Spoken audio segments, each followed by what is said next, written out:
ভাই বিশ্বাস করেন, বাংলাদেশ ভারতের মাঝখানে যদি কোনো বর্ডার না থাকতো তাহলে ভারতে হওয়া বর্তমান যে আন্দোলন চলতেছে এতে আমরা বাঙালিরা গিয়ে শরিক হতাম এবং ইভেন আমি নিজেও শরিক হতাম, কিন্তু এই বর্ডার হওয়ার কারণে আমরা যাইতে পারতেছি না। तो चलिए शुरू करते हैं। মাননীয় বাংলাদেশি পাক্কা ছাগলের বাচ্চা, আমরা সবাই খুব ভালো করে জানি যে তুমি কতটা বড় বেশ্যার ছেলে। সেটাকে ভিডিও বানিয়ে বারবার ধরে প্রমাণ করার কোনো দরকার নেই, আমরা এমনিই জানি।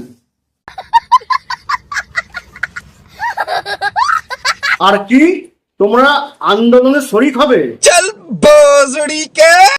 বাহ, ভালো কথা। কিন্তু একটা কথা মনে আছে তো, 1971 সালে যখন তোমরা জন্ম নেওয়ার চেষ্টা করছিলে তখন কিন্তু ডাক্তার হিসেবে অপারেশন করার জন্য একমাত্র এই ভারতবর্ষই গেছিল পাকিস্তানের পেট কেটে তোমাদেরকে জন্ম দেওয়ার জন্য। আর এখন তোমরা ভারতেরই গাড়ে বাস দেওয়ার চেষ্টা করছো। তোমরা এত বড় বেঈমানের বাচ্চা মাদার চোদ।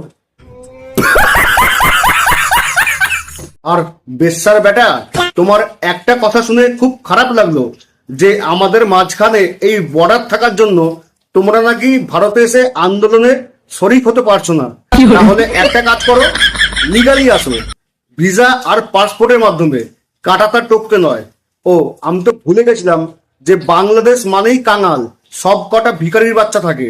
তোমরা তো আবার পাসপোর্ট আর ভিসার খরচ বহন করতে পারবে না, তার জন্য আবার নিজের মা বোনকে চায়নাকে বিক্রি করতে হবে।